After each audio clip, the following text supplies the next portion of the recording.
네, 시청자 여러분, 저 여기 경기도 과천, 의왕, 군포 요 세 지역의 아미고 회원님들하고 만나고 있습니다. 안녕하세요. 반갑습니다. 예, 저도 사람이라서 때로는 좀 힘들다 느낄 때도 있어요. 그리고 좀 아주 막막하다 그럴 때도 있고, 그리고 또 좀 오늘 하루 정도는 좀 게으름 피고 싶다 이럴 때도 있어요.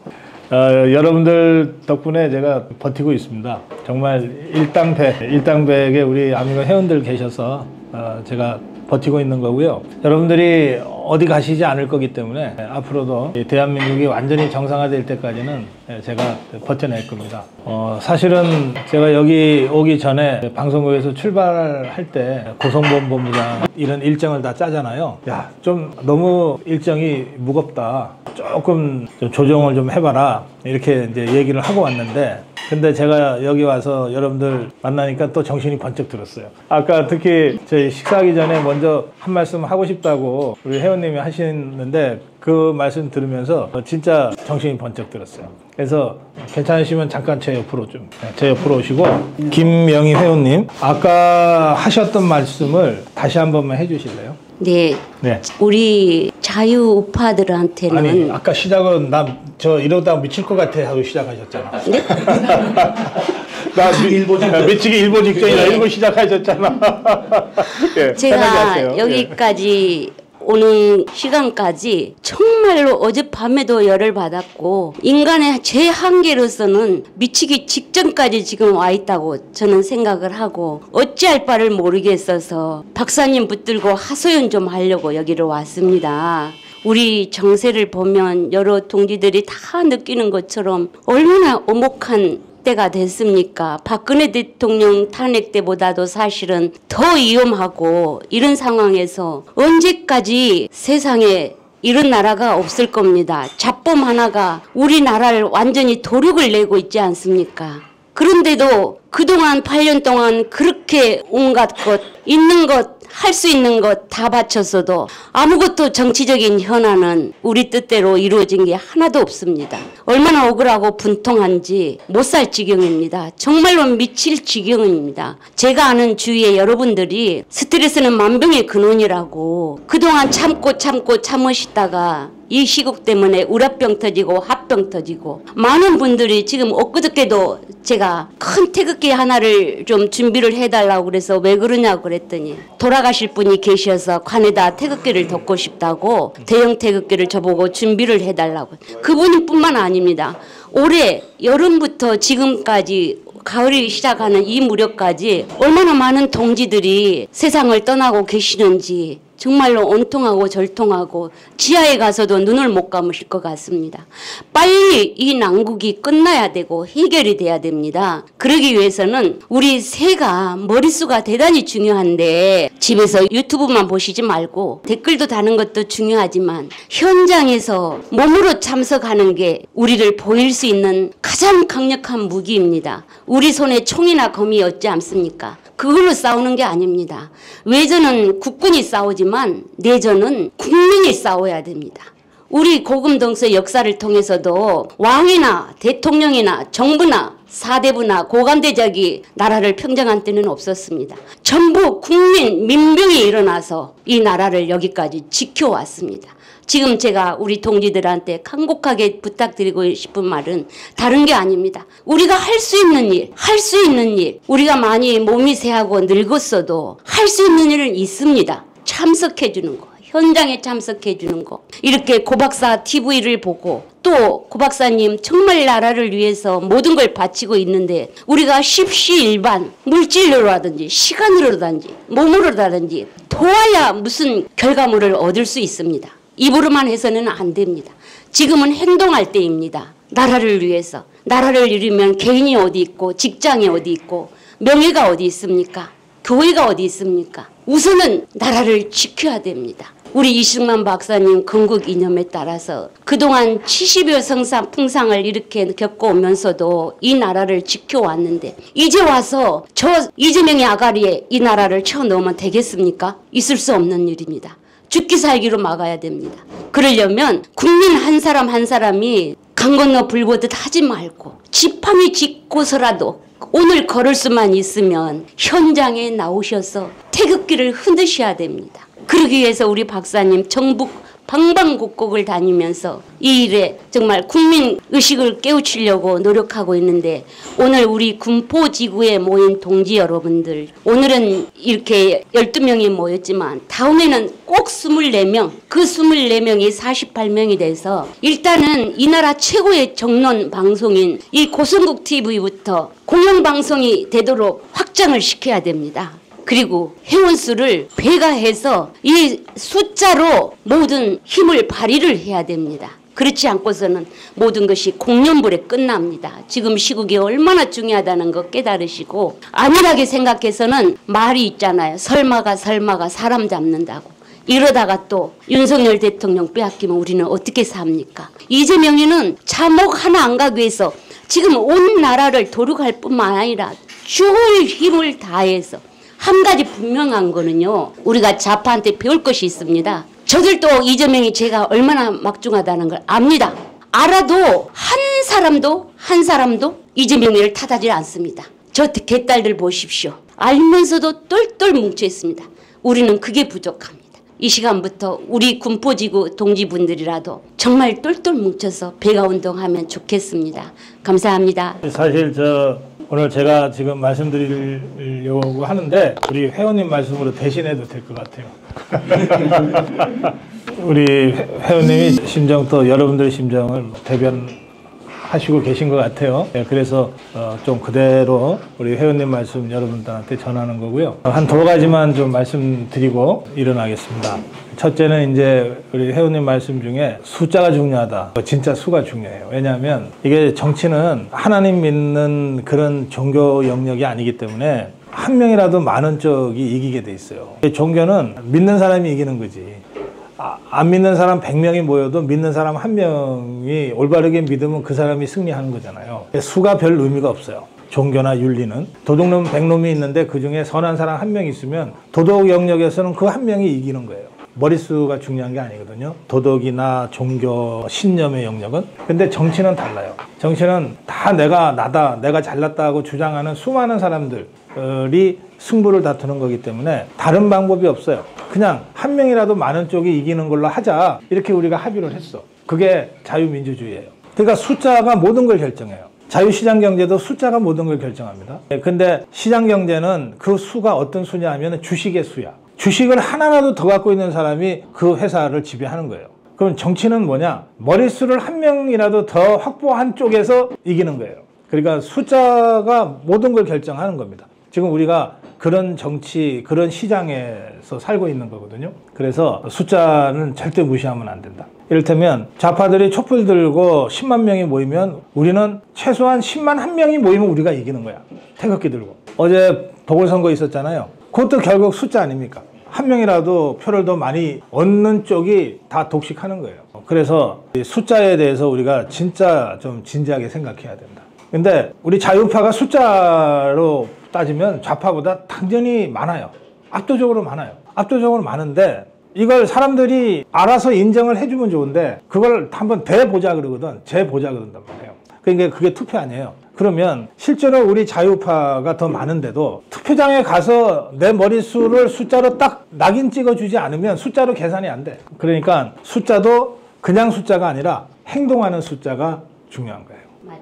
어제 투표날 같으면 어느 쪽이 한 명이라도 더 투표장에 가서 찍느냐가 중요한 거예요. 그래서 서울시민 중에 저는 자유파가 더 많다고 생각해요. 아니, 서울시라고 별스럽겠어요. 대한민국이 다 자유파가 많은데 서울시도 자유파가 많아요. 그런데 이 자유파가 투표장에 가서 행동하는 자유파는 적었던 거예요. 좌파는 자유파보다 숫자는 적어. 세보면 확실히 적은데 이 사람들은 어쨌든 뭐 김정은이한테 지시를 받았든지 뭐 끊임없이 좌파들한테 정치 세뇌를 당해서였든지 이유를 막론하고 투표장에 나가서 찍는 좌파가 머릿수가 더 많았던 거예요. 그러니까 우리가 억울하게 진 거야. 우리가 억울하게 졌어요. 우리가 더 많은데도 투표장에 가는 숫자가 적어서 우리가 진 거예요. 그러니까 숫자가 중요하다. 그 다음에 그 숫자도 진짜 행동하는 숫자가 중요하다. 우리가 자유파 유튜브 활동을 이제 하고 있는데 우리는 뭐 고성국 TV가 최고라고 생각하잖아요. 저부터 우리 직원들 또 우리 아미고 회원들. 그런데 사람들은 그건 들어봐야 하는 거고 사람들은 일단 구독자 숫자가 몇 명이냐 가지고서 순위를 매겨버리거든. 그러면 고성국 TV의 구독자 숫자가 1등은 아니잖아요. 그러면 1등으로 인정을 못 받는 거야. 숫자로 계산 안 되는 영향력은 최고라고 우리가 주장할 수 있지만 그거는 돼봐야 하는 거지. 그냥 우리 주장일 뿐이죠. 네, 그래서 저는 구독자 숫자도 우리 황상현 본부장이 얘기했듯이 200만 만들어야 된다 생각해요. 이게 뭐 제가 무슨 세력을 과시하고 싶어서가 아니라 고성국 TV밖에 없다면서요. 그럼 고성국 TV가 다른 것도 다 잘하지만 숫자도 1등이야 라고 객관적으로 인정을 받으면 더 설명할 필요가 없잖아요. 구차스럽게 숫자는 좀 적지만 영향력은 최고예요 뭐 이런 건 구차스럽잖아. 그냥 아니 고성국 TV 그냥 200만 구독이에요 하면 그걸로 다 해결이 돼버리잖아. 숫자의 세계에서는. 그래서 저도 처음에는 뭐 구독자 숫자에 너무 연연하지 말자. 그게 뭐 중요하냐고 생각을 했는데 그거 아닌 것 같아요. 그래서 고성국 TV 구독자 숫자도 최소 200만 빨리 만들어야 되겠고 그다음에 만만의 회원 숫자도 확실하게 2만 명 빨리 만들어야 되겠고 먼저 그렇게 저희도 생각하고 움직이고 있습니다. 우리 회원님이 수가 중요하다고 말씀하신 거 이건 정말 맞는 말씀이다. 그 말씀 드리고 그다음에 잡범 하나가 그냥 나라를 도륙내고 있다 그러잖아요. 근데 이 잡범이 보통 잡범이 아니고 곧 감옥 갈 잡범이야. 그러니까 그야말로 죽기 살기로 버티는 거거든. 그러니까 막 독이 잔뜩 올랐어. 이제 원래 골목길에서 그냥 투닥거리는 싸움을 할 때도 죽기 살기로 덤비는 사람한테는 당하기가 어렵거든. 실제로 무술 실력이 더 높고 싸움 실력이 더 높아도 그냥 대충 하는 사람하고 분명히 싸움은 나보다 못하지만 막 죽기 살기로 덤비는 막 뭐든지 뭐 반칙도 없어 그냥 돌멩이라도 돌고 막 물어뜯기라도 하겠다고 달려드는 사람하고는 싸움하면 이기기가 쉽지가 않아요. 지금 저 잡범 하나인데 그 잡범이 그런 잡범이야. 근데 이제 우리는 자유민주주의자들이기 때문에 그렇게 반칙을 쓰지 않아요. 써도 안 돼. 그러니까 신사답게 법과 원칙에 따라서 이 정말 죽기 살기로 달려드는 잡범을 상대를 하려니까 막 답답한 구석들이 많이 있는 거죠. 하여튼 그럼에도 불구하고 저는 법과 원칙을 지켜가면서 하는 것이 맞다고 생각해요. 그래서 돌이켜보면 이 잡범 하나를 처리 못해서 이렇게까지 나라가 힘들어지는데 원인이 있을 거 아니에요. 법과 원칙에 따라서 얼마든지 사법 처리해서 감옥에 보낼 수 있었는데 2년 반 동안 이걸 못했어요. 제대로. 문재인이도 그렇게 못했고 이재명이도 그렇게 못했고 조국이도 그렇게 못했단 말이에요. 그럼 원인을 쭉 찾아 올라가면 저 문재인, 김명수, 또 종북주사파 판사들, 검사들 이런 사람들이 있어요. 그런데 그거는 이제 우리가 정권 뺏겼을 때 얘기니까 그건 놔두고 그래도 2년 6개월 전에는 우리 자유파 정권이 들어섰는데도 왜 해결 못했냐 왜 처리 못했냐 이렇게 되는 거지. 그렇게 책임을 따지고 들어가면 이런 법과 원칙에 따라서 잡범들 처리하는 책임자가 누구냐. 1차 책임자는 검찰총장이에요. 이원석이야. 그 다음에 그 이원석이 한테 지휘할 수 있는 유일한 장관이 누구냐? 법무부 장관 한동훈이야. 실제 대통령은 법무부 장관 한동훈 임명하고 검찰총장 이원석은 임명할 수는 있지만 이 둘이를 임명해 놓고 이 사람들한테 대통령이 불러서 문재인이 잡아놓으라 이재명이 잡아놓으라 이렇게 지시를 못해. 하면은 이게 직권남용이야. 법을 어기는 거예요. 그러니까 대통령은 인사를 통해서 얘기하는 거예요. 그래서 2년 반 전에 대통령이 한동훈이를 법무부 장관으로 임명하고 한동훈이의 강력한 추천을 받아서 이원석이를 검찰총장으로 임명을 했어요. 그러면 그때 2년 반 전으로 돌아가 보세요. 그러면 그때 모든 언론이 뭐라고 보도했냐면 한동훈이 법무부 장관, 조선 제1검이 법무부 장관이 됐다. 이제 쟤네 큰일 났다. 이재명이, 문재인이, 저 조국이 이제 큰일 났다.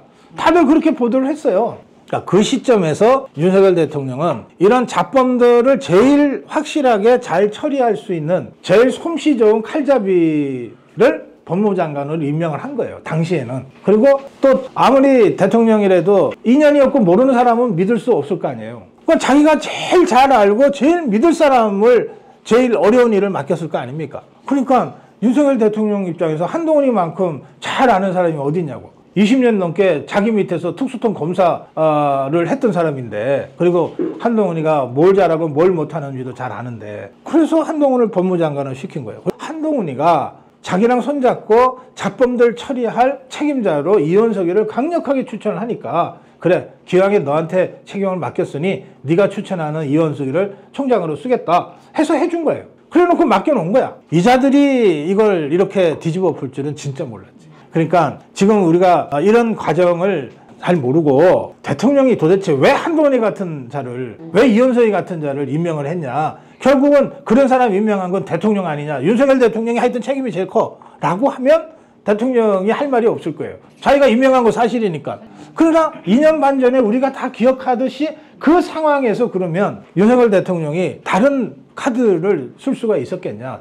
제일 확실한 카드라고 썼던 거다. 그러니까 이런 꼴이에요. 지금 한동훈이하고 이원석이한테 배신당했는데 대통령이 배신당했는데 아니 배신할 것 같은 사람을 썼겠냐고. 어떤 경우에도 저자는 나를 배신하지 않을 거야 라고 하는 믿음을 갖고 썼는데 그자가 배신을 했어. 그러면 배신한 자를 비난을 해야지 배신 당한 대통령이 무슨 죄가 있다고 계속 대통령한테 자꾸 책임을 묻냐고. 그래서 이 잡범 하나 처리 못한 이 정말 무능, 잡범 하나 처리 못한 데 따른 자유파 국민들의 엄청난 실망, 그리고 또 다른 의미에서 분노, 답답함, 미치기 직전까지 가는 이런 상황에 모든 책임은 가뭄이 나도 홍수가 나도 대통령 책임이듯이 대통령 책임이다라고 하면 틀린 말은 아니지만 더 따지고 들어가면 그 모든 책임은 한동훈이한테 있는 거예요. 이원석이한테 있는 거예요. 이 점을 분명하게 해야 돼요. 그리고 그 한동훈이가 지금 칼을 거꾸로 들고 갑자기 적군하고 싸우러 내보냈는데 갑자기 뒤로 확 돌아서 가지고서 대통령을 향해서 김건희 여사를 향해서 막 칼을 휘두르면서 달려들고 있는 상황이에요. 그래서 제가 KBS 라디오나 이런 방송을 하면서 제일 답답한 건 뭐냐면 좌파는 그 좌파 진영, 종북 주사파 진영에서 준 미션을 충실하게 수행을 해. 좌파 패널들은 나와서 막 이재명이 옹호하고 말도 안 되는 논리로 변호하고 그러면서 끊임없이 말도 안 되는 트집을 잡아서 대통령 공격하고 김건희 여사 공격하고 막 이래요. 좌파는. 그 좌파는 그거 하러 나온 거야. 또 그거 하라 그러고 미션을 준 거야. 그래서 저는 그 좌파 진영에 속해 있는 패널들이 좌파 진영의 입장을 충실하게 대변하기 위해서 막 하는 거 갖고서는 제가 화는 별로 안 나. 좀 불쌍하기는 해. 어떻게 저렇게 살까? 이런 불쌍한 건 있지만 화는 별로 안 나요. 제가 그렇게 미션 받고 왔으니까 그리고 지도 먹고 살려니까 어쩔 수 없겠지. 그렇게 생각하는 거예요. 그런데 그러면 우파라고 해서 온 패널들이 있잖아. 에?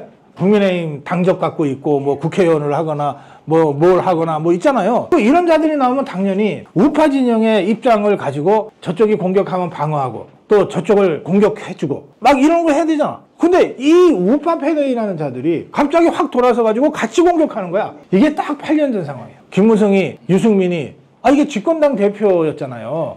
그리고 박근혜 대통령 밑에서 원내대표하고 이랬던 자가 비서실장 했던 자가 갑자기 확 돌아서서 박지원이랑 딱 야합해가지고 대통령을 막 죽이겠다고 달려들어서 결국 대통령 죽었잖아요. 지금 상황이 그렇기 때문에 아까 우리 회원님 말씀대로 8년 전에 박근혜 대통령 탄핵 때보다도 어떤 면에서는 더 위험한 상황이 지금 조성되고 있다. 그런 말씀을 제가 드리는 것이고요. 그런데 그런 희망이 없냐? 희망이 있어요. 우선 제일 큰 희망은 뭐냐면 우리가 8년 전에 당해봤기 때문에 경험이 있는 거야. 그래서 지금도 약간 징후가 이상하면 야 8년 전에 우리가 당했을 때처럼 또 당하는 거 아니냐? 라고 하는 경계심을 우리가 다 갖게 됐어요. 이거 굉장히 중요합니다. 8년 전에는 하다가 그냥 당했어. 설마 탄핵 당하랴 하다가 당해버렸어. 그래도 대통령인데 감옥이야 보내겠냐? 왜 감옥 보내는 거야? 그래도 말이 그렇지 구형 25년 30년 해봤자 그건 나오겠지. 4년 8개월 살았어. 이게 지금 설마 하다가 다 이렇게 된 거거든. 근데 이제 이번에는 우리가 달라요. 이번에는 조금이라도 이상한 징후가 나타나면 야 8년 전처럼 할지 모른다. 준비해야 돼. 대비해야 돼.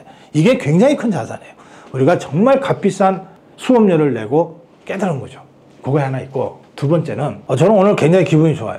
왜냐하면 김건희 여사 도이치모터스 주가 조작 의혹 사건을 검찰이 무혐의로 결론을 내렸어요. 무혐의로. 그러면 물론 이제 정치 공학적으로 보면 검찰이 무혐의를 했으니 저 좌파들이 특검하겠다고 막 기승을 뜰 거다. 그렇게 우리가 예상을 할 수 있어요. 그러나 중요한 건 뭐냐면 문재인이가 이자가 추미애 시켜서 박범계 시켜서 윤석열 검찰총장을 죽이려고 할 때 한 7, 8년 전에 이미 종결됐던 도이치모터스 주가 조작 의혹 사건을 다시 끌고 나와서 2년간을 털었거든.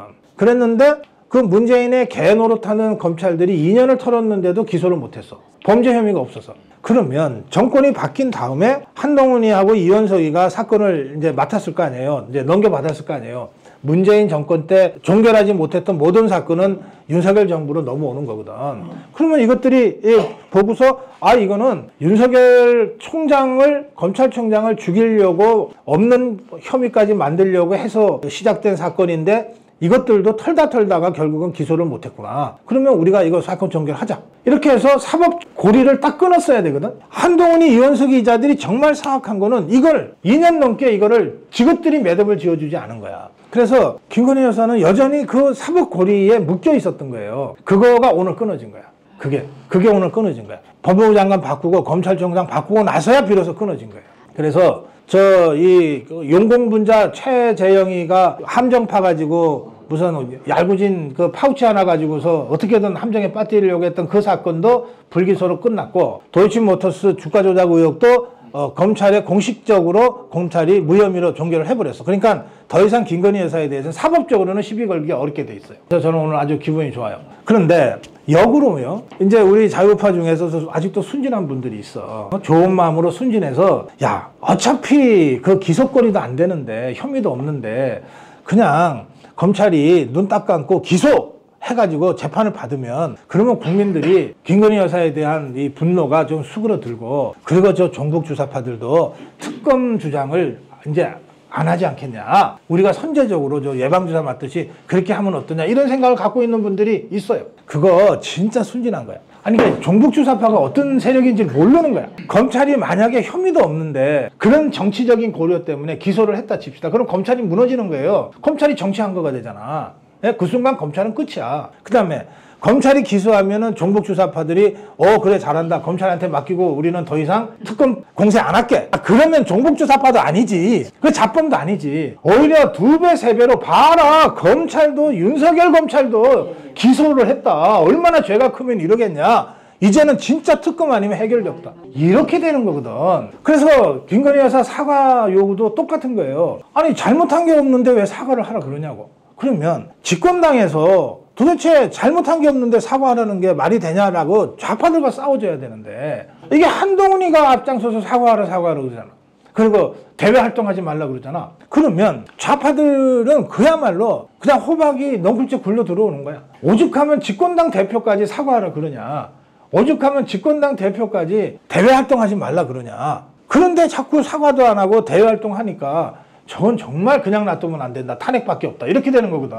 그래서 그게 8년 전에 박근혜 대통령이 사과하다가 결국 탄핵당하고 감옥 간 거가 똑같은 전철을 지금 이 한동훈 세력이 지금 밟고 있는 거거든요. 그래서 이 문제도 똑같다. 절대 하면 안 된다. 아니 사람이 살다 보면 잘못할 수 있지. 잘못하면 사과해야 돼. 잘못이 없는데 왜 사과하냐고. 그 점에서 저는 지금 국민의힘을 믿을 수가 없다. 한동훈이가 대표로 있는 국민의힘은 뭐 하나 자유파 진영의 입장에서 뭘 생각하고 행동하는 게 아니다. 진짜 더 화가 그렇죠. 더 화가 나는 거야. 그래서 오늘 검찰이 다른 정치적 고려 없이 사법적으로 증거와 법리에 따라서 무혐의 처분한 것은 굉장히 좋은 일이다. 우리한테는. 4년간이나 풀지 못했던 이 숙제를 마침내 우리가 풀었다. 이 점에서 굉장히 좋은 일이 있었다는 거고 또 한 가지 좋은 일은 우리가 서울시 교육감은 져서 조금 화가 나지만 이길 수 있는 선거를 졌으니까 그런데 굉장히 중요한 거는 저 금정구청장 선거예요. 네. 이게 보세요.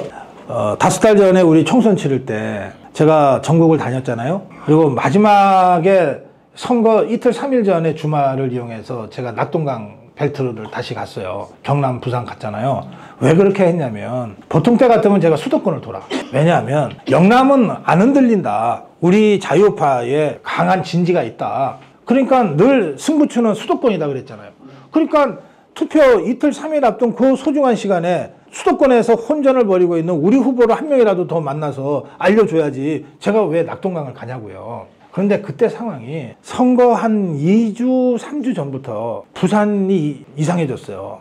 그 다음에 경남이 이상해졌어요. 판세가. 그래가지고 그때 부산이 18개거든요. 국회의원 지역구가. 그 중에 반반이라 그랬어. 9개밖에 못 이긴다, 우리가. 9개밖에 못 이긴다. 그럼 9개는 종북 주사파가 가져가는 거예요. 그 다음에 부산이 그 정도 되면 낙동강 벨트는 우린 다 죽는다. 그러면 거기서 한 15개 정도를 좌파가 가져간다는 계산이 한 3주 전에 나온 거예요. 그렇게 되면 그대로 됐다 그러면 지금 우리는 백석도 못 하는 거예요. 그러면 아마 윤석열 대통령 벌써 이미 탄핵당했을 거야. 막을 방법이 없잖아. 그래서 정말 마지막에 다시 낙동강 벨트를 내려간 거고요. 가서 보니까 우리 자유파 국민들이 위기의식을 느껴서 야, 우리가 여기서 뚫리면 진짜 윤석열 대통령 탄핵당한다. 큰일 났다. 막판 표결투표 쫙 이루어지더라고요.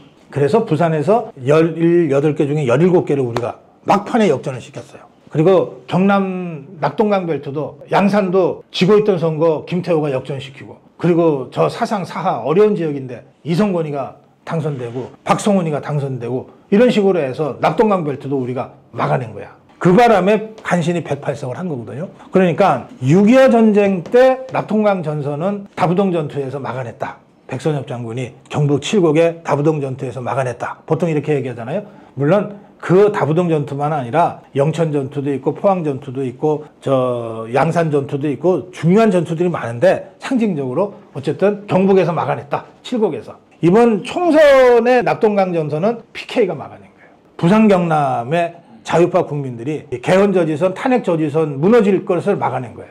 그런데 한 5달 만에 또 여론이 막 안 좋아지고 한동훈이가 막 분탕을 치고 막 이래가지고 금정선거가 위험하다는 적신호가 막 들어왔어요. 한동훈도 급했지. 그래서 막 6번, 7번 내려가서 거기서 지면 쥐는 정말 이제 끝이니까 했는데, 제가 금정구청 직접 내려가서 현장 인터뷰도 하고 다 해봤잖아요. 이번에 딱 표를 깼는데 우리 후보가 22% 이겼어. 저쪽이 더불어민주당하고 조국혁신당이 단일화까지 쇼를 하면서 막판 총력전을 펼쳤는데도 우리가 22%를 이겼어요. 굉장히 큰 차이로 이긴 거예요. 그럼 이 얘기는 뭐냐? 부산 시민들이, 이게 다 부산 민심이 반영되는 거 아니겠어요? 부산 시민들이 대통령이 다 잘하는 것도 아니고 김건희 여사도 사람인데 실수가 있을 수 있다. 그렇다고 해서 탄핵을 하냐 이것들아? 탄핵은 우리가 막는다. 이게 금정구청장의 22%의 대차 승리를 만들어냈다. 저는 그렇게 생각해요. 그래서 결론적으로 말씀드리면 PK와 TK 영남권이 버텨주면, 그리고 108명의 국회의원이 딴짓 못하도록만 하면 적어도 대통령 탄핵은 막을 수 있다. 그리고 종북주사파들이 집요하게 공격했던 김건희 여사의 사법적 고리가 오늘로서 끊어졌다. 이제 정치 공세는 하겠지만 적어도 사법적으로는 이제 끝났다. 이런 이제 2가지 굉장히 의미 있는 사건이 오늘 있었습니다. 네, 그래서 너무 힘들어하지 마시라. 아무리 어려워도 헤쳐나갈 길이 있고, 아무리 어려운 문제도 해법은 다 있는 거예요. 우리가 아둔해서 미련해서 해법을 못 찾을 뿐이지 해법은 다 찾을 수 있다.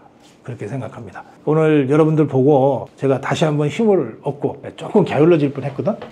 그래서 일정도 조금 느슨하게 좀 하자 그러려고 했거든. 근데 제가 다시 힘을 얻고 제가 올라가겠습니다. 18군데에서 한 군데 진대가 어디냐고. 한 군데 진대가 서병수가 했던 북국을 졌어. 북국. 거기가 전재수라고 노무현이 똘마니. 노무현이 똘마니. 물어봅시다.